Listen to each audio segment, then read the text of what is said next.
Merci pour votre présence, pour votre participation. Beaucoup de pays représentés, Cameroun, Togo, Mali, Maroc, Burundi, France, Tunisie, Guinée et encore bien d'autres. Donc, bienvenue à toutes et à tous.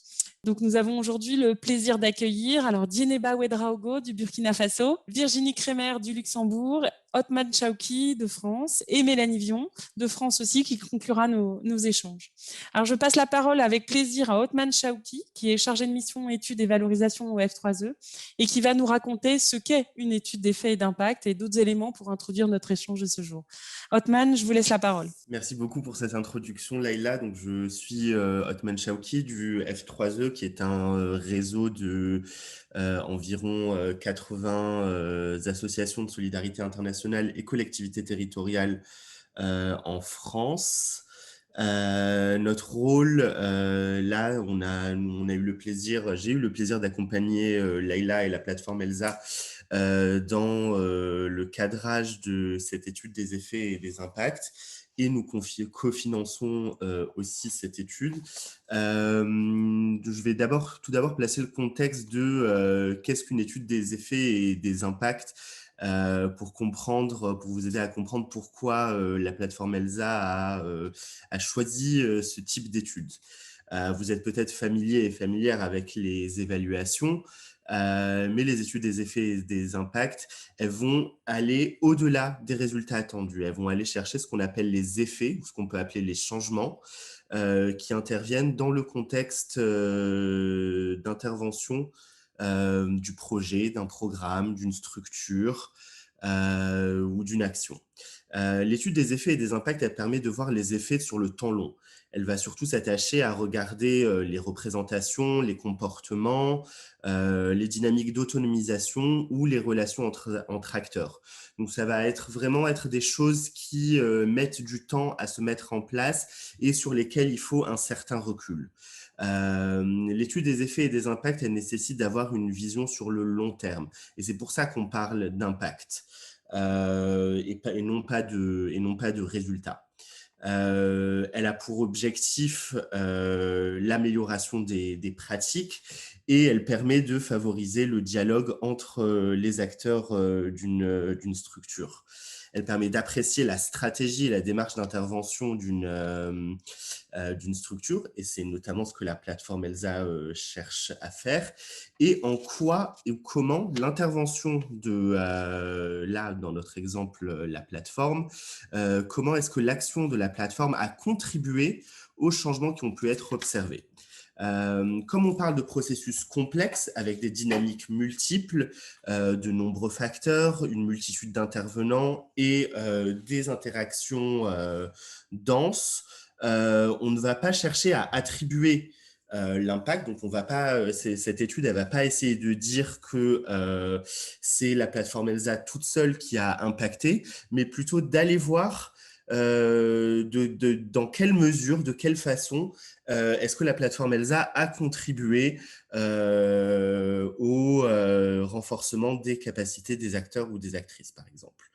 Ce sont des études qui sont en général accompagnées par des consultants et des consultantes, ici Dieneba et Virginie, qui jouent un rôle crucial pour favoriser la prise de recul et fournir un important apport méthodologique. Quelques conditions sur une étude des effets et des impacts. Elle doit avoir un caractère stratégique parce qu'elle va vraiment aller interroger tout le champ d'action d'une structure. Et donc, ça nécessite qu'il y ait un pilotage stratégique de cette étude. Il faut avoir un recul suffisant sur l'action. Là, la plateforme ELSA va aller regarder 20 années de programme. C'est donc une durée tout à fait appropriée pour ce type d'études. A contrario, si l'action de la plateforme ELSA avait été mise en place que depuis une seule année, ce serait beaucoup trop tôt pour aller prétendre identifier des changements ou des impacts. Et j'ai donc eu le plaisir d'effectuer cet accompagnement méthodologique de la plateforme ELSA pour la réalisation de cette étude des effets et des impacts des 20 ans d'action de la plateforme. Merci beaucoup, Othman. Alors, je vous invite, si vous avez des questions à poser à Othman au niveau du F3E et de cet accompagnement et les propos d'Othman aujourd'hui sur l'étude d'effet d'impact, à l'indiquer dans le chat. N'hésitez surtout pas. Alors moi, j'ai déjà une première question en fait. Othman, est-ce que vous avez dit que l'étude d'effet d'impact fallait un certain recul, mais est-ce que par exemple, si on a un recul de 5 ans sur une action, mais qu'on veut faire une étude d'effet d'impact juste sur une action, avec un périmètre très précis sur un projet, une action, même qui a duré peut-être 6 mois, mais qu'on a le recul de 3, 4, 5 ans derrière. Est-ce que c'est aussi possible de faire ce type d'étude d'effet d'impact ou c'est vraiment toujours pour des grandes périodes comme nous le faisons pour la plateforme ELSA? Non, alors ça peut être effectivement, on recommande en général que l'action se soit terminée depuis au moins entre 3 et 5 ans pour pouvoir faire une étude des effets et des impacts, parce que c'est le temps qu'il faut pour pouvoir observer des changements, notamment sur les comportements, sur les façons de faire et sur les aspects on va dire, de changement social ou de changement organisationnel que les programmes s'attachent à cibler. Vous pouvez tout à fait effectivement faire une étude des effets et des impacts sur une petite action. Il faut savoir aussi qu'une étude des effets et des impacts, elle va vraiment aller regarder les changements de façon large et elle va pas forcément se contraindre à l'action à l'action spécifique que vous souhaitez étudier, mais ça va aussi aller chercher les changements dans l'environnement, dans les conditions socio-économiques. Donc voilà, il faut tout le temps garder une ouverture d'esprit sur ce qu'on entend par changement, parce que c'est quelque chose de vaste et de complexe. Merci beaucoup, Edman. Alors, une première question dans le chat. Comment peut-on demander un accompagnement au F3E? Est-ce qu'on peut être accompagné par le F3E si on n'est pas basé en France? Nous, on accompagne les personnes qui sont membres du réseau. Les membres du réseau, c'est exclusivement des associations qui sont basées en France, parce qu'en fait, on applique ce que nous, on appelle un principe de subsidiarité. C'est-à-dire ce sont nos membres qui sont en interaction avec leurs partenaires sur le terrain. Et nous, on ne va pas aller chercher à être en contact directement avec ces partenaires-là. Et donc, du coup, on passe en général par le membre présent en France pour réaliser ce genre d'études. Merci. J'aurais une autre question, le temps que... Ah si, alors il y a une autre question. Quels outils vous nous proposez aujourd'hui dans l'accompagnement méthodologique? Cet accompagnement est-il disponible pour nous autres en Afrique? Alors, toutes les ressources que le F3E met à disposition, donc des guides, des fiches pratiques sur les études, donc que ce soit des évaluations, du suivi-évaluation, une étude des effets, des impacts, sur le genre aussi, on a aussi des ressources sur ce qu'on appelle les approches orientées changement. Tout ça, c'est disponible en ligne sur notre site internet. Donc, on a une pléthore d'outils. Et on met aussi à disposition sur ce site internet les études que nous accompagnons, parce qu'un principe important pour nous, c'est le bénéfice collectif, à la fois en tant que réseau et dans l'environnement plus général de la solidarité internationale. Donc pour nous, c'est très important de pouvoir diffuser et mettre à disposition de tout le secteur les résultats d'une étude. Merci beaucoup, Othman. Moi, j'aurais encore une autre question.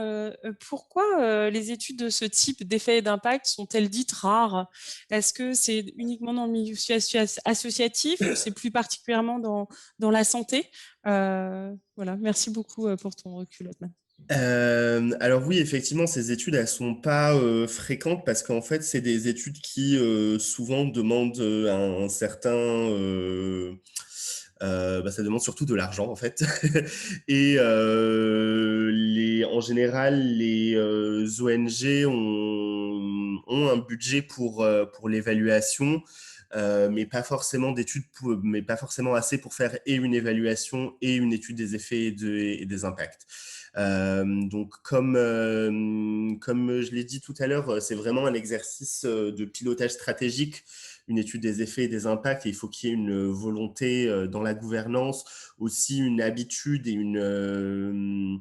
oui, une certaine culture de l'évaluation au sein des ONG. Donc, c'est pas du tout quelque chose de fréquent, mais c'est quelque chose qu'on voit apparaître de plus en plus. Notamment parce que on arrive au terme de certains cycles de convention programme ou certains cycles de financement, et du coup on en profite pour effectuer des études d'effets et d'impact. Comme vous avez dit que c'était cher, en fait, il faut imaginer combien à peu près une étude d'effet d'impact, quel que soit le périmètre et les activités sur lesquelles qu'on veut analyser. Bah, le coût d'une étude des effets et des impacts, c'est variable. Ça dépend à la fois de la taille de la structure, ça dépend du périmètre de l'action, ça dépend de la durée des projets qui vont être évalués. On a à disposition sur notre site un outil de calcul budgétaire pour les évaluations et les études, pour pouvoir avoir une idée de combien ça peut coûter. Mais en général, ce sont des études qui ont des budgets de 20 000 à 30 000 euros. Et en tout cas, j'encouragerais les personnes présentes ici, si elles y pensent, d'intégrer cette ligne dans leur demande de financement, parce que c'est toujours intéressant de pouvoir prendre ce recul stratégique. Donc, dès en amont, en fait, de construction de projet, en fait, le mettre sur une ligne auprès des financeurs pour pouvoir faire une étude d'effet d'impact sur. C'est vrai qu'après, derrière, en fait, c'est les cofinanceurs, en tout cas côté ELSA, sont vraiment à nos côtés je vous raconterai plus tout à l'heure, mais à nos côtés et nous ont soutenus dans cette démarche volontaire de notre part de mener cette étude d'effet d'impact. Et vous êtes déjà beaucoup présents, vous êtes 40 aujourd'hui, et c'est bien aussi au reflet en fait de l'intérêt porté par cette prise de recul et cette analyse. Il y a une autre question. Donc deux autres. Bonjour. Alors bonjour et merci pour votre présentation. Combien de temps en moyenne une telle étude peut-elle prendre, peut prendre? Et une autre aussi question, juste savoir si le F3E a déjà ou prévoit de former des acteurs dans le domaine en Afrique. La question du temps de l'étude, en général, c'est des études qui peuvent s'étaler de 6 mois à un an, tout compris, on va dire. Donc, le cadrage, la réalisation de la mission avec des entretiens, etc. Donc, tout ce qui est travail de collecte des données, puis l'analyse et la rédaction du rapport, ça peut prendre entre 6 mois et un an. Mais après, les durées sont variables en fonction de la durée du projet, du coût, du budget que vous avez aussi. Donc, il n'y a pas de standard, mais en tout cas, ça prend, oui, un certain temps. On peut dire 3 à 4 mois minimum. En ce qui concerne la formation des acteurs en Afrique, alors on est en train en ce moment de développer notre stratégie internationale. Je crois qu'il n'est toujours pas prévu qu'on intervienne en direct, justement pour le principe de subsidiarité que j'ai évoqué tout à l'heure. Mais par contre, on prévoit, on réfléchit en tout cas à faire de la formation de formateurs et aussi à rentrer en contact avec des réseaux qui sont un peu similaires en Afrique. Je pense notamment, par exemple, à la Société d'évaluation du Togo ou le REFE, qui est le réseau de l'évaluation francophone en Afrique. Voilà. Merci beaucoup, Otman, pour toutes vos réponses bien précisées, toutes vos questions, vous les participants. Je vois qu'il n'y a plus d'autres questions. Donc, en fait, je vais vous présenter un petit peu le cheminement que nous avons fait au niveau de la plateforme ELSA pour en arriver à faire cette étude d'effet et d'impact. Donc, continuez, n'hésitez pas à poser vos questions dans le chat en même temps. Je vais faire aussi une intervention un peu courte pour présenter le cheminement et je vais répondre à toutes vos questions pour partager cette expérience qu'on a commencé dans ce bateau qu'on a pris tous ensemble. Donc la plateforme ELSA, elle a été créée en 2002, c'est-à-dire que nous fêterons donc les 20 ans de la plateforme ELSA, de ce réseau d'échange en 2022 avec vous. Et nous avons ainsi commencé à réfléchir l'an dernier, en 2020, tout début 2020, sur ce que nous souhaitions faire tous ensemble pour les 20 ans, en regardant les actions menées, en reparlant des moments qui ont marqué ELSA et les associations de ce réseau dont vous faites partie, pour une grande majorité d'entre vous aujourd'hui. Et Elsa, depuis sa création, contribue au travail de structuration du milieu associatif en Afrique francophone, en facilitant la mise en réseau, le partage de bonnes pratiques, en s'appuyant sur des expériences et des outils élaborés par vous, le milieu communautaire, ceci dans un esprit de mutualisation impliquant à la fois les assos membres françaises, dont une partie des équipes sont là aujourd'hui, et des associations partenaires africaines aussi. Et donc ce réseau associatif qui est le vôtre, via le renforcement de capacités des actions de concertation et de partage, d'informations et d'outils, permet ensemble de lutter contre le VIH-Sida et l'accès aux droits en santé sexuelle et reproductive. Donc à partir de cette réflexion l'an dernier sur les 20 ans, nous y avons aussi inclus une pratique habituelle d'Elsa, dont Othman a parlé, qui est intégrée dans nos actions depuis des années, l'évaluation. Et ce qui nous a ainsi porté tout de suite, au moment de la réflexion, vers l'idée d'être accompagné à l'externe pour cette réflexion sur les 20 années d'action collective portée. Donc Elsa a en effet intégré dans sa pratique depuis des années des activités d'évaluation, notamment sous format de consultation externe, mais pas seulement. Mais donc par exemple les bilans intermédiaires, d'évaluation finale des projets, systématiques dans tous les projets. Donc, ça a permis de faciliter, d'améliorer la valorisation des actions menées et de participer aussi à la capitalisation des pratiques et des expériences du réseau associatif. Donc, fonctionnement sur des projets triennaux évolutifs. Donc, tous les 3 ans, nouveaux projets au niveau d'Elsa. On prend ainsi en compte les besoins et les attentes de vous, les associations membres et les associations partenaires africaines, via une démarche d'intégration, évaluation, concertation, évaluation, concertation. Et donc, l'actuel projet qui s'appelle Concertation clôture ainsi un cycle de 20 ans, se termine début 2022, sur des actions de renforcement de capacité et de concertation des acteurs associatifs du réseau ELSA. Donc, à ce moment-là, dans la réflexion, il nous a donc semblé important de se questionner sur nos approches en termes de projets, d'intervention, de territoire, de thématiques, mais aussi en termes de concertation, de coordination et d'échange. Et donc, on a souhaité l'an dernier nous questionner aussi sur les changements les plus significatifs induits au sein des associations, puisqu'on avait les rapports d'évaluation de nos projets, mais en fait plus largement sur quels sont les changements les plus significatifs. Et donc, Elsa a adhéré début 2020 au F3E. Et dans ce cas, nous avons commencé à regarder attentivement l'accompagnement et le cofinancement, puisque c'est un des points importants dont Othman a parlé tout à l'heure, sur les études que cette structure propose. Alors, ce ne fut pas une commande par un de nos financeurs, par exemple, mais vraiment une volonté indépendante d'Elsa de faire le point. Donc, pour faire le point, en fait, on a souhaité que ce travail soit à la fois un travail de bilan, mais aussi permettant une concertation active de l'ensemble des acteurs et des actrices. Et donc d'ailleurs, on commence l'étude par ce moment d'aujourd'hui de partage avec vous, de partage d'expérience ensemble. On lance ensemble cette étude, mais on a aussi voulu que ce travail collectif soit un outil d'aide à la décision pour affiner, modifier le positionnement et la vision stratégique de la plateforme ELSA sur les prochaines années. Donc vraiment faire le point, de prendre ce recul. Et pour prendre le recul, on a besoin de personnes extérieures. Donc voilà, c'est là où l'accompagnement du F3E et la consultance de Virginie Kremer et de Dieneba Ouedraogo nous est absolument essentiel. Donc tout ce cheminement de réflexion depuis l'an dernier, on a été ainsi amené à proposer au F3E une demande d'études et d'effets d'impact, puisque chaque année, par exemple, le F3E propose un appel à manifestation d'intérêt à l'automne, et donc on s'est intéressé sur l'étude d'effets d'impact parce que cette étude n'avait jamais été portée auparavant. Aussi, c'est ce type d'étude, comme l'a dit Othman, ça permet de prendre ce temps de recul et d'analyse pour apprécier des changements survenus en matière de pratiques associatives, et donc d'arrêter d'avoir le nez sur le guidon au quotidien et de vraiment prendre ce moment-là, au-delà des moments d'évaluation finale, d'évaluation intermédiaire, évaluation finale de chaque projet. Et Elsa a par ailleurs toujours proposé des éléments innovants dans son histoire, donc le genre, mais aussi la capitalisation en sont des exemples. Et d'ailleurs, ce sont des des thématiques qui sont devenues, enfin, qui sont intégrées dans vos travaux en tant qu'association, qui sont des thématiques transversales pour un grand nombre d'associations et la majorité des associations du réseau d'Elsa.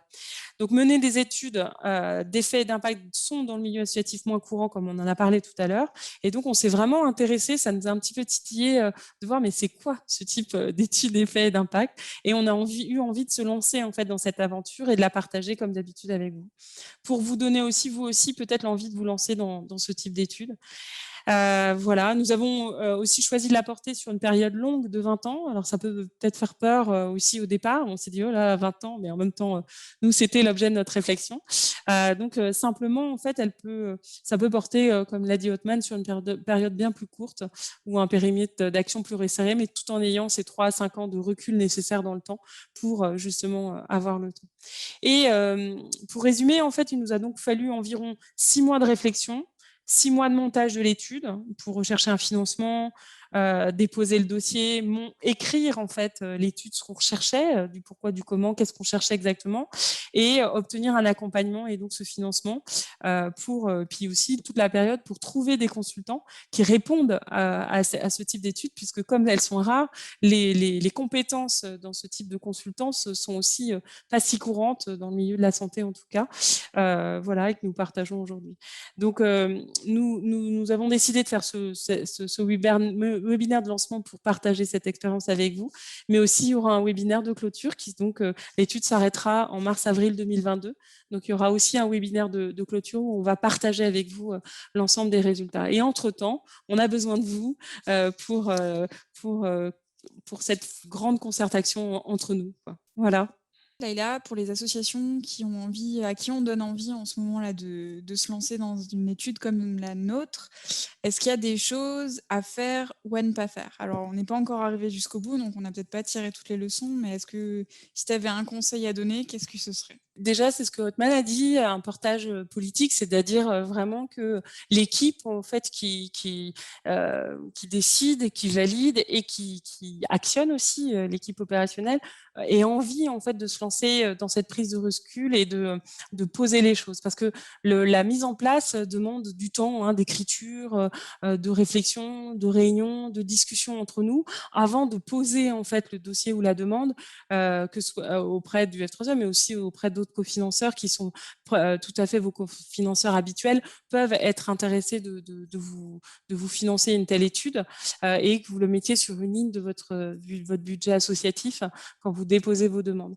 Simplement, ça demande une vraie réflexion et ne pas sous-estimer après le temps pour les salariés qui mènent en fait cette action pour la mener de bout en bout, puisqu'il y a des échanges, il faut sélectionner les consultants, il faut diffuser d'abord des termes de référence ou en tout cas une offre, une recherche, sélectionner les personnes, ensuite échanger avec ces personnes pour bien peut-être recaler certains questionnements qui étaient trop larges ou d'autres priorités qui sont pas si claires que ça. Alors en interne, c'est toujours très clair, mais dès qu'on questionne avec des personnes externes, les évidences des uns sont pas les évidences des autres. Donc c'est là où c'est vraiment important ce dialogue et ce temps de dialogue est vraiment important. Donc ne pas sous-estimer ce temps-là et voire même peut-être ajouter du temps de ressources humaines, de moyens humains dans une association quand en fait, voilà, comme en plus il y a des études d'évaluation de votre projet ou d'autres choses qui arrivent.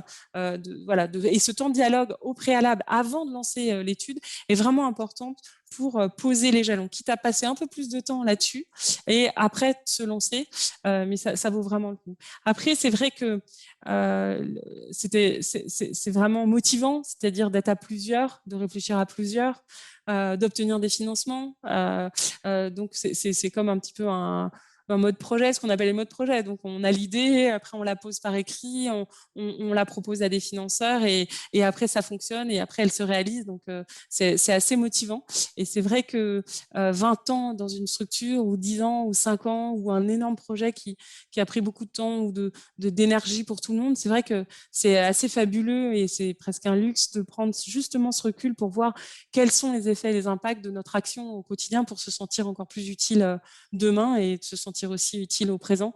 Donc c'est vrai que je trouve que c'est une étude particulièrement intéressante. Et une autre petite question, tu l'as dit, beaucoup d'associations partenaires de la plateforme ELSA qui sont là en Afrique francophone. On a aussi des salariés des associations membres. Comment on va faire participer, je ne veux pas anticiper trop sur la suite, mais ces associations à notre démarche? Parce que la plateforme Elsa, c'est un réseau, on ne fait jamais les choses tout seul, toute seule. Voilà, est-ce que tu peux nous en dire un peu plus sur la place des associations membres et partenaires dans cette étude? Alors Virginie et Dieneba vont en parler longuement, donc elles vont répondre à ça dans leur intervention.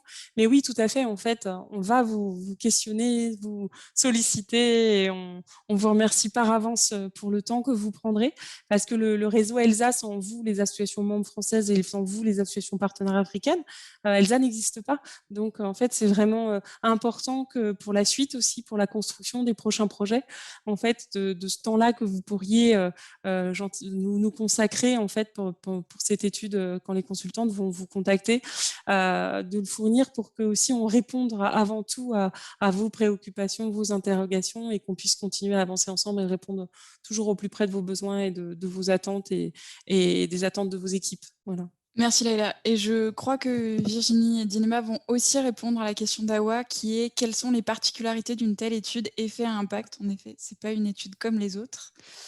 Oui, alors cette particularité, c'est qu'on est un réseau d'associations.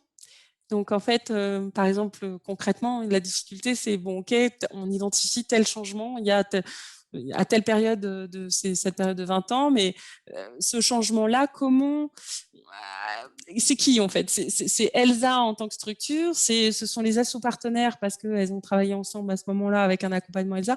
Est-ce que ce sont les associations membres? Est-ce que ce sont les membres français et les partenaires africains ensemble, toutes les associations qui ont travaillé ensemble, qui ont agi, qui ont effectué ce changement? En fait, c'est comment en fait tout ce travail qualitatif, quantitatif qu'on a mené ensemble ou avec certaines associations à un certain moment, mais avec d'autres à d'autres moments, comment on avance, comment quand on a partagé des informations, des ressources.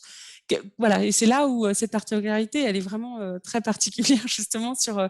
On travaille en réseau avec plusieurs associations. On n'est pas une seule structure, on est un ensemble de structures. Donc moi, je vois d'abord cette particularité et puis ce travail à long terme aussi, cette chance aussi qu'on a de travailler en fait à long terme depuis 20 ans avec des relations solides, des relations d'échange. J'ai souvent entendu depuis mon arrivée en tant que salarié le tous ensemble, je l'ai vraiment entendu beaucoup et c'est vrai que ça c'est quelque chose de très particulier dans cette étude. Donc c'est pas sur un seul projet qui a commencé, qui s'est terminé, mais c'est bien une continuité d'activités, d'échanges, d'informations, de partage entre nous qui en fait pour moi cette deuxième particularité. Alors les questions, on sent que le public est curieux. Félix en a plein. Félix, bonjour de la Soie Littorale. Il demande, aujourd'hui que l'étude débute, comment va-t-elle se dérouler? Quel est le chronogramme? Comment les associations en Afrique pourront-elles aider pour la réalisation de cette étude? Et Tiraogo Birba demande, pour la participation des associations en Afrique, est-ce qu'il y a un critère de sélection?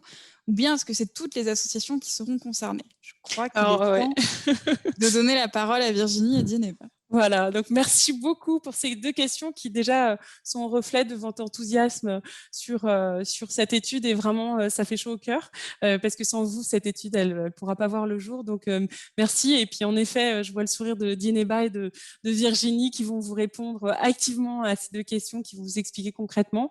Juste avant de laisser la parole, à moins qu'il y ait une autre question sur mon intervention, en fait c'est vraiment vous dire que au niveau d'Elsa, comme on se lance là-dedans, en fait on est à votre disposition pour partager concrètement cette expérience, pour vous montrer les outils qu'on a créés, à étape par étape, comment on a fonctionné. Et donc, on est vraiment à votre disposition, au-delà de l'étude, d'échanger avec vous sur comment on a trouvé, combien ça nous coûte, comment on a fait les termes de référence, vous les partagez avec vous, etc. Et sachez que le F3E, comme on est adhérent au F3E, en fait, il y a un des services qui propose à leurs adhérents associatifs de en fait, partager des exemples de termes de référence. Donc, on est aussi en capacité de vous envoyer en fait des exemples types de termes de référence de ce type d'études pour vous, notamment les nôtres, hein, mais pas seulement pour partager, pour aussi moins perdre de temps. Ça fait gagner du temps à tout le monde de voir déjà quand des choses ont déjà été refaites pour les aménager pour notre propre réalité. Voilà. Alors, je vous remercie infiniment pour votre écoute et je laisse la parole à Virginie Kremer et à Dieneba Ouedraogo avec grand plaisir. Merci Laïla. Donc bonjour à tous. Effectivement, quand on voit les questions, on sent l'intérêt, l'engouement qu'il y a pour cette étude. Donc on ne va pas vous faire attendre plus longtemps. On est très heureuse d'être avec vous aujourd'hui. En plus, devant autant de monde, c'est aussi l'avantage des visioconférences. Donc allons-y. Avec Dineba, on vous a préparé une présentation assez courte que je vais dérouler, mais on est toutes les deux là ensemble pour répondre à vos questions juste après. L'idée, c'est vraiment de vous présenter l'étude de manière un tout petit peu plus spécifique, bien que vous ayez déjà eu beaucoup d'informations d'Othman et Leïla, de vous présenter bien sûr l'équipe qui va être en charge de cette étude et voilà, vous informer sur les étapes clés, vous motiver à participer et vous expliquer comment vous impliquer et à quelles étapes, et bien évidemment répondre à vos questions.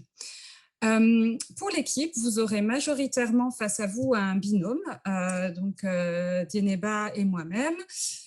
Pour faire très court, voilà, bon, je suis Virginie, je suis issue d'une formation en biologie et environnement, j'ai un master en environnement. Je travaille depuis 15 ans dans la coopération au développement, majoritairement dans l'évaluation de projets et programmes de développement et d'aide humanitaire.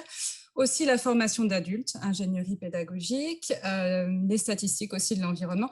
Donc voilà, j'ai pu accompagner ou diriger une quarantaine d'évaluations de différents ordres, projets, programmes, plus stratégiques, plus organisationnels, des faits, à mi-parcours ou final, surtout dans les secteurs sociaux, avec un gros coup de cœur pour la santé et notamment la lutte contre le VIH-Sida. J'ai rejoint Artemis en 2013, donc c'est la société qui a la chance voilà, de pouvoir conduire cette étude. Et voilà, pour la petite histoire, pour le petit exemple, j'ai eu la chance également de conduire l'évaluation du programme autonomisation de solidarité SIDA. Donc, j'ai pu reconnaître dans les personnes présentes aujourd'hui quelques noms d'associations voilà, qui me parlent. Ça me fait vraiment très, très plaisir voilà, de les voir aujourd'hui. Dineba, je vais te laisser dire quelques mots sur toi pour qu'on puisse en savoir un petit peu plus. Ok. Dineba Ouedraogo, sociologue démographe de formation. Je travaille beaucoup sur les sujets relatifs à la santé publique.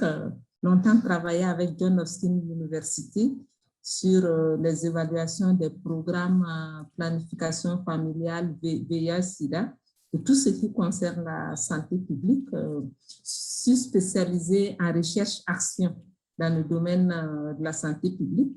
Donc, longtemps, j'ai animé un centre de formation international sur les sujets relatifs à la recherche-action dans le domaine de la santé. Et brièvement, il s'agit de voir comment améliorer de façon continue les programmes de santé à partir des résultats de recherche-action. Plus généralement, j'ai été consultante principale pour beaucoup d'évaluations sur la santé et notamment la santé publique. Je suis spécialisée en genre. Je me suis spécialisée en genre avec l'appui de l'OMS en 2008. Donc, j'interviens beaucoup dans le domaine du renforcement des compétences dans le domaine du genre, mais j'évalue également des programmes et j'apporte un appui pour que les programmes soient sensibles à cette dimension genre. Merci Dineba. Donc voilà, vous aurez un binôme central qui a l'habitude de travailler ensemble face à vous. On sera appuyé par une petite équipe au sein d'Artemis également. Donc Sandrine Beaujean qui est la chef de département du département renforcement de capacité et évaluation qui est aussi présente aujourd'hui. Mario Colantonio qui nous donnera un petit coup de main sur tout ce qui est production de médias. Donc, vous ne le verrez pas forcément, ou peut-être certains sur Paris à l'occasion de vidéos, on verra. Et Damien, qui est un expert statisticien, qui va nous aider justement par rapport notamment au questionnaire dont je vais vous parler juste après, voilà, pour nous aider dans la gestion et l'analyse de certaines données. Donc voilà, un appui interne. Alors, qu'allons-nous faire et comment ? On vous rappelle ici les objectifs principaux de l'étude. Donc, c'est voilà, véritablement le bilan des 20 ans d'action avec un regard spécifique sur les approches, Tout à l'heure, Othman parlait de stratégie, de questionner les pratiques, les dynamiques. Donc là, c'est à ce niveau-là qu'on va se placer. Ça peut être les approches d'intégration du genre, droit, santé sexuelle et reproductive, renforcement de capacité. Il y a tout un leitmotiv au niveau de la plateforme de concertation, coordination, renforcement de capacité et échange. Alors, comment tout ça s'articule? Est-ce qu'on est efficace? Est-ce que ça permet d'augmenter les effets de la plateforme? Donc, c'est aussi un niveau de questions qu'on va adresser. Les pratiques, les stratégies déployées, communication, visibilité des approches communautaires. Donc, vous voyez, on se place quand même à un niveau plus stratégique. Et comme le mentionnait Laïla tout à l'heure, on veut vraiment identifier et apprécier les changements les plus significatifs. Alors certes, il y a plein de paramètres qui rentrent en compte, tout n'est pas forcément attribuable à la plateforme toute seule, mais en tout cas, elle peut contribuer à une partie de ces changements. Et il y aura aussi pour nous un travail de valorisation de communication. On est sur une plateforme d'échange, on est dans un réseau, la plateforme va fêter ses 20 ans, donc on en profite aussi pour essayer de valoriser tout ce travail. On tient à vous dire que pour nos principes de travail, on n'est vraiment pas là pour juger. Comme le disaient aussi mes collègues tout à l'heure, on apporte un regard externe, on doit révéler des situations, on est là sur une durée déterminée, même si on a la chance d'être là sur presque une année, ça reste quand même une durée déterminée, ce n'est pas non plus du plein temps. On va apporter une autre perspective. On va vous écouter. L'idée, c'est de respecter les parties prenantes, comprendre le contexte. Il y a des principes d'éthique et de confidentialité. Quand on sera plutôt dans des entretiens où on va creuser un petit peu, tout ça restera confidentiel et on le précisera à chaque fois. Maintenant, si on est dans la collecte de témoignages, des petites vidéos, de la même manière, ce sera clair, comment on va l'utiliser, les gens doivent être d'accord, qu'est-ce qu'on va partager ensemble. Donc voilà, il y a des principes auxquels on tient, mais on est là pour accompagner, faciliter cette étude et fournir un appui. Alors, participatif, collaboratif, on peut faire des évaluations collaboratives où on essaie vraiment de mettre à bord toutes les parties prenantes. Là, on va encore au-delà, puisqu'on aura des phases de co-développement, de co-réflexion. On va vraiment avoir besoin de votre participation active. Toujours une double finalité, rendre compte, rendre visible, tirer des leçons, toujours dans une optique d'amélioration continue et d'apprentissage et évidemment de valoriser. Donc avec Dienaba, on a un petit peu plusieurs casquettes. On va à la fois faciliter les échanges, essayer d'alimenter la réflexion, et puis de temps en temps, on va se mettre toutes les deux dans notre position de on réfléchit, on mouline tout ce qu'on a collecté comme information, on fait la synthèse, donc vous voyez, on analyse les documents. Donc voilà, donc on va avoir un petit peu cette double casquette.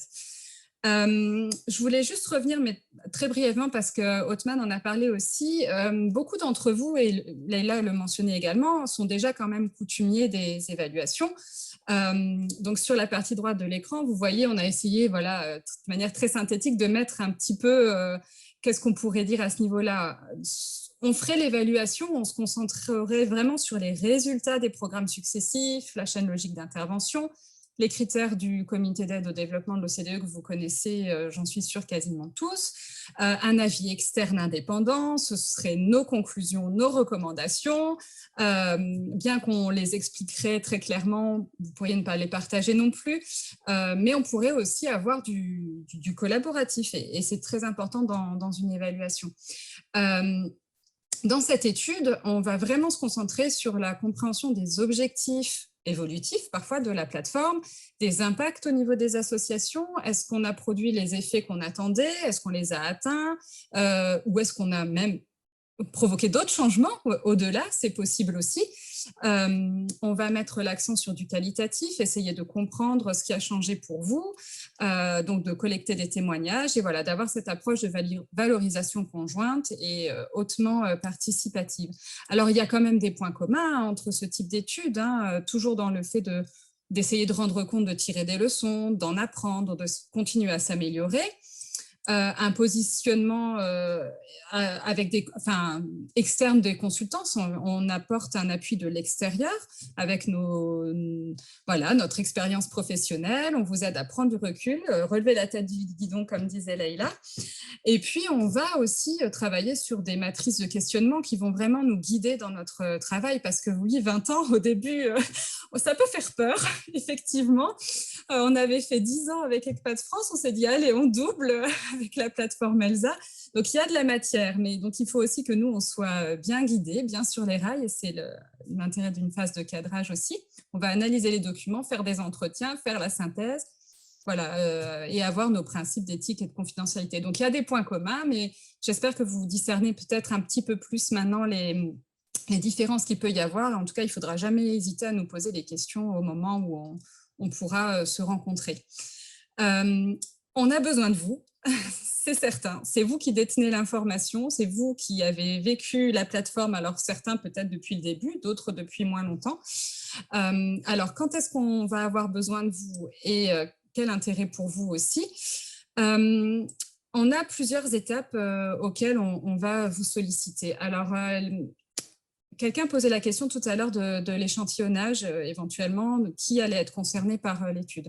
Nous, ce qu'on aimerait vraiment, c'est... alors, on a un questionnaire qui est en préparation, qu'on est en train de discuter, d'affiner avec le comité de pilotage, qui sera mis en ligne et adressé à toutes les associations membres et partenaires. L'idée, c'est vraiment de pouvoir laisser tout le monde s'exprimer. Alors, le fait est que, voilà, on ne pourra pas s'entretenir avec tout le monde. Ensuite, on devra appliquer un système d'échantillonnage. Mais en tout cas, pour ce questionnaire, plus on aura de réponses, plus on aura de la matière pour travailler, Dieneba et moi.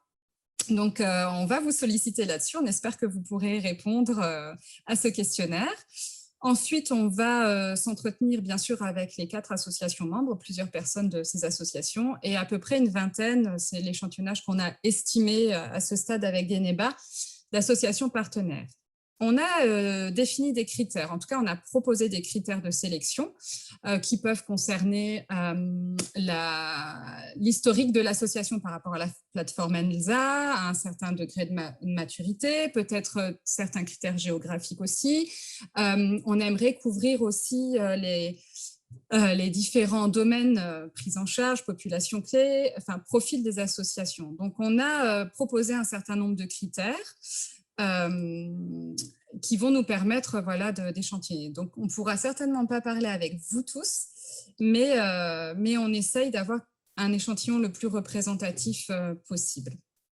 Et puis, on parlait de témoignages tout à l'heure. Alors, ça pourrait être par Teams, par WhatsApp, ça pourrait être au Burkina Faso si on peut, avec les conditions sanitaires, permettre à Dieneba de rencontrer directement les associations, voire peut-être quelques bénéficiaires de ces associations. Donc, on aura besoin de vos témoignages pour alimenter aussi tout ce processus de valorisation de communication et donner un petit peu de corps à tout ça.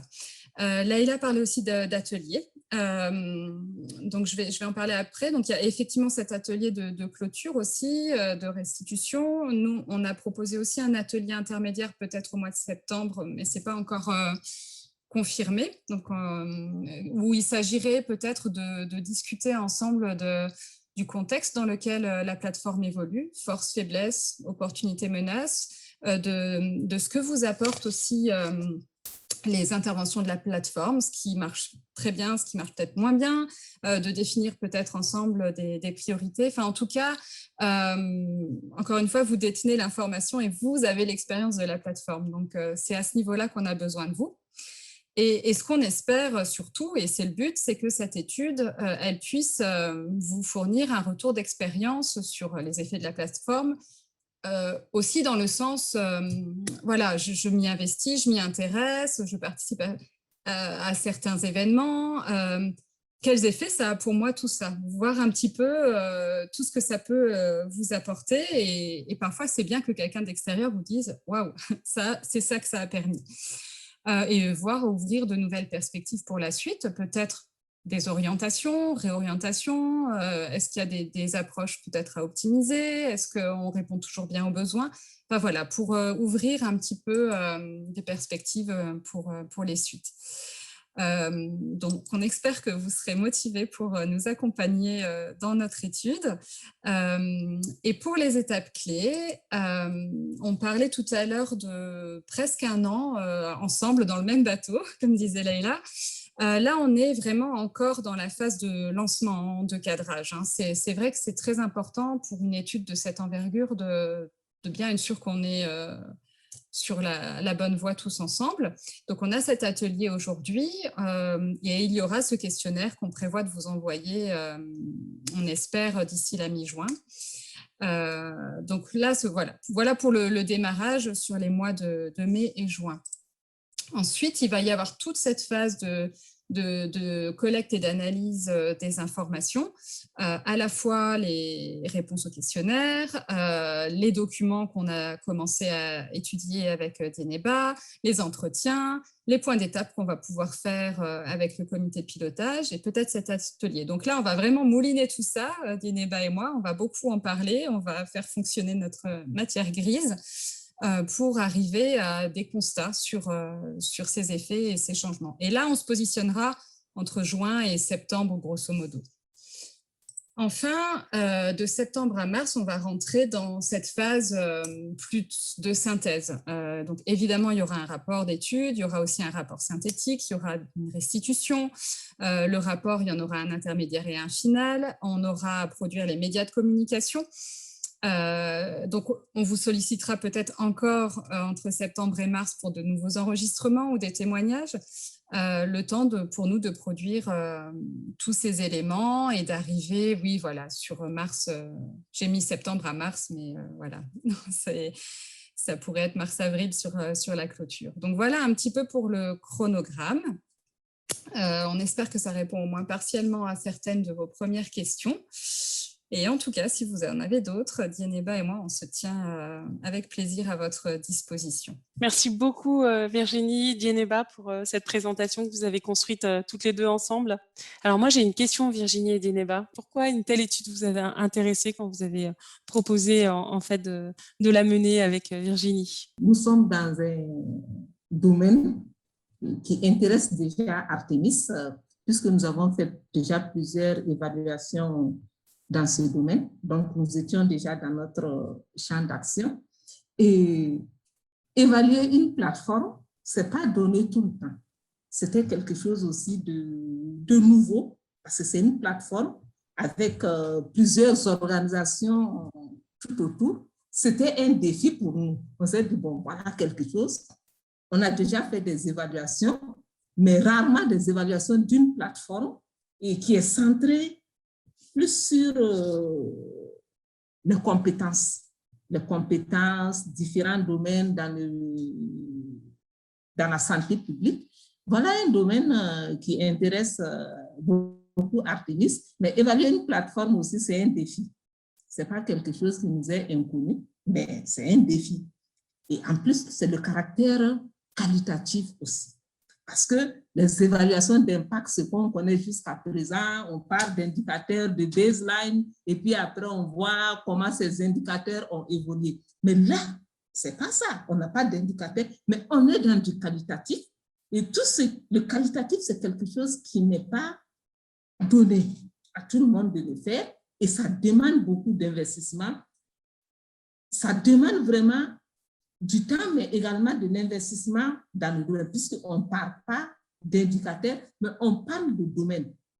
OK, vraiment l'intérêt, c'est vraiment cette spécificité et on a affaire à une évaluation d'impact qui va au-delà du quantitatif.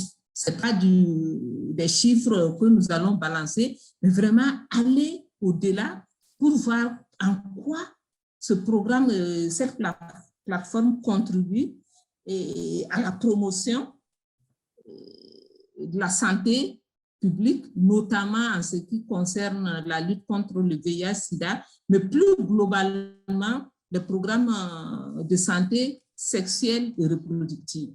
Et bon, je pense que c'est vraiment ce qui nous a motivés, C'est ce caractère vraiment particulier et l'enjeu que ça comporte. C'est un enjeu et nous sommes conscients de cet enjeu parce que ce n'est pas une évaluation classique où on a des indicateurs de départ et on va aller documenter et dire voilà, l'indicateur a évolué ou n'a pas évolué. Et c'est en cela vraiment que la contribution des associations partenaires est exigée. On dit c'est exigé parce que sans eux, on ne peut pas voir ses effets et ses impacts. Nous allons rester sur du déclaratif et leur collaboration, on dit que c'est participatif, mais au-delà de la participation, c'est leur collaboration que nous recherchons. On va aller dans la démarche, on a prévu quelque chose d'exhaustif en termes d'envoi de questionnaire. On aura l'avis de toutes les associations. Ça va nous permettre d'avoir une tendance. Mais au-delà, nous allons creuser par des entretiens qualitatifs.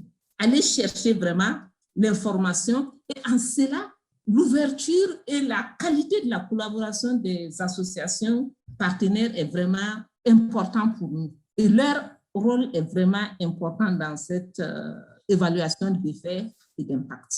Merci beaucoup, Dieneba, vraiment merci. Il y a 2 remarques de Birba qui dit « Nous saluons vraiment cette initiative et nous espérons que nos associations pourront un jour bénéficier d'une formation dans le domaine. » Et il y a Cheikh d'AKS qui voudra poser une question après vous et Virginie. Merci beaucoup. Merci, je vais faire très court du coup pour laisser la place aux autres. Donc voilà, juste comme je disais pour la petite histoire, quand ces termes de référence sont sortis, je me suis dit... ça regroupait vraiment tout ce qui m'intéresse, le secteur de la santé, le fait d'avoir un réseau d'associations, le renforcement de capacités, le partage d'expériences. Donc, ça regroupait vraiment tout un tas d'éléments que j'ai pu aborder dans d'autres évaluations. On sortait aussi d'une étude, d'une évaluation d'effets de 10 ans d'intervention d'ECPAT France et c'était vraiment un exercice passionnant justement pour ça, parce que comme le disait Dieneba, on cherche voilà, ces effets, ces changements, le qualitatif, qu'est-ce que ça change dans les vies de chacun, qu'est-ce que ça peut changer dans les façons de faire des associations et puis qu'est-ce que ça permet au final de changer surtout sur les populations cibles. Donc voilà, donc tout ça était sorti, on était dans une période où on n'avait pas forcément le temps de répondre à cet appel d'offres, on s'est dit bon non c'est pas raisonnable. Il est ressorti, je dis non ça suffit. Dieneba, ça t'intéresse, oui. Vous voyez bien que Dieneba est aussi passionnée que moi par ce domaine. Donc voilà, on est très content d'avoir été sélectionnés pour ça. Voilà, merci. Merci beaucoup Dieneba, Virginie. Alors Cheikh d'AKS, allez-y, posez votre question. Bonjour et rebonjour encore. Quand moi je parle d'Elsa, je suis aux anges parce que c'est l'une des structures qui nous a permis vraiment à bien mettre en œuvre nos activités sur le terrain. Et à travers les stages Sud-Sud, les membres, les salariés ont participé à travers un peu toute l'Afrique. Et donc, ça nous a vraiment permis de mettre en œuvre les activités avec lesquelles on avait des problèmes de mise en œuvre et adapter à notre contexte. Maintenant, je vois que la dynamique a été un peu cassée pendant ces dernières années. Moi, je sais que ça peut être dû à la situation sécuritaire et autre chose, ou au financement. Mais je ne vois pas très bien encore cet accompagnement d'Elsa. Je ne sais pas ce qui se passe réellement. C'est vrai, même nous, on a été coachés et accompagnés par patients dans le temps par rapport à l'auto-évaluation. Et après, bon, il y a une cassure par rapport à tout ça. Et maintenant, je ne sais pas, la stratégie, c'est quoi maintenant? Maintenant, vous faites des bilans, c'est très bien, c'est un très bon bilan. Hein. Mais maintenant, et la suite. Merci. Merci infiniment, Cheikh, pour cette remarque. On prend vraiment, on note bien. Et vraiment, merci. C'est vraiment important, votre retour et ce type de retour, en fait, pour avancer et pour recommencer des choses ou à avancer autrement, en tout cas tous ensemble. Donc, merci beaucoup, Cheikh. Je vous remercie vraiment beaucoup pour cet échange et je passe la parole à Mélanie Vion, qui est responsable des partenariats des organisations civiles pour Soltis, qui est une des associations membres françaises de la plateforme ELSA et qui nous propose une synthèse des échanges pour conclure cette réunion de lancement de l'étude. Mélanie, je vous laisse la parole. Merci beaucoup Laïla et merci beaucoup à tous et toutes pour votre participation. Donc, je suis Mélanie Vion, je représente le comité exécutif de la plateforme ELSA qui est composé aussi de SIDA Action, Solidarité SIDA et le planning familial et donc de Soltis auquel j'appartiens. Donc encore une fois, merci beaucoup pour votre réactivité. On voit qu'il y a un intérêt avec des questions très différentes, des interventions aussi, comme la toute dernière qu'on vient d'avoir, un peu voilà, sur ce qui a pu être important en termes de renforcement de capacité dispensé par la plateforme ELSA, ce qui peut être valorisé, les questionnements actuels que peuvent avoir vous qui êtes participants au niveau des associations partenaires. Je voudrais donc juste réinsister sur ce que disaient Virginie et Dieneba. Cette étude d'effet et d'impact, elle vise vraiment à avoir tout un processus de co-construction, de concertation par des biais multiples. Donc l'idée, c'est vraiment de pouvoir avoir vos retours les plus divers possibles, les plus précis possibles, que ce soit pour des choses positives ou des choses que vous identifiez comme plus négatives, puisque voilà, on veut quelque chose qui soit réaliste, malgré le fait que ça s'étend quand même sur 20 ans. Donc on est vraiment sur une grosse temporalité. Comme le disait Othman, le représentant du F3E en début de réunion, donc on va effectivement aborder 20 ans de travail de la plateforme ELSA lors de cette étude. Mais les études d'effet et d'impact, ça peut aussi s'adresser à des périodes plus restreintes. Et donc si, comme ça peut être le cas dans certaines des questions qui ont été posées, vous souhaitez pouvoir bénéficier de ce type d'études, voilà, la plateforme ELSA peut se mettre à disposition pour vous accompagner sur la mise en relation, sur le fait de pouvoir trouver des financements pour que ces études aussi, vous puissiez y avoir accès si vous estimez que c'est prioritaire et pertinent pour votre organisation. Et puis, je voulais peut-être réinsister aussi sur le fait que tout ce processus de co-construction, de concertation, il va aussi permettre à nous tous et toutes de développer des compétences, justement, en termes de participation, de se confronter un peu à ce type de méthodologie. On parlait des approches orientées changement, dont parlait le F3E, de pouvoir identifier les changements les plus significatifs. Ça va impliquer de participer à certains types d'ateliers qui vont pouvoir faire en sorte que tous et toutes, on puisse commencer à se frotter à ces méthodes et puis à acquérir peut-être quelques compétences aussi au fur et à mesure du processus. Donc finalement, le chemin de co-construction, il va être aussi important que le produit final qui va pouvoir être produit par Virginie et Dieneba. Donc voilà, nous souhaite une bonne étude. N'hésitez pas à revenir vers la plateforme ELSA si vous avez des questions additionnelles. Et en tout cas, au sein du comité exécutif, on a très hâte que ça démarre et puis de pouvoir voir comment se déroule l'étude et puis comment elle se conclut aussi. Merci à tous et toutes. Un grand merci beaucoup aux intervenants ainsi qu'à vous les participants et participantes pour votre présence active pour ce partage d'expérience. Il y a encore une question de comment vous comptez minimiser les biais d'information de Geneba sur 20 ans, c'est beaucoup. Donc c'est bien entendu, Félix, on retient bien cette remarque pour Geneba. Voilà. Okay. Et puis en fait, je remercie beaucoup, outre les intervenants et intervenantes, Mélanie Brizard de la plateforme ELSA pour son aide dans l'organisation de cette réunion au niveau technique et organisationnel. À très bientôt. Merci encore pour votre présence. Au revoir.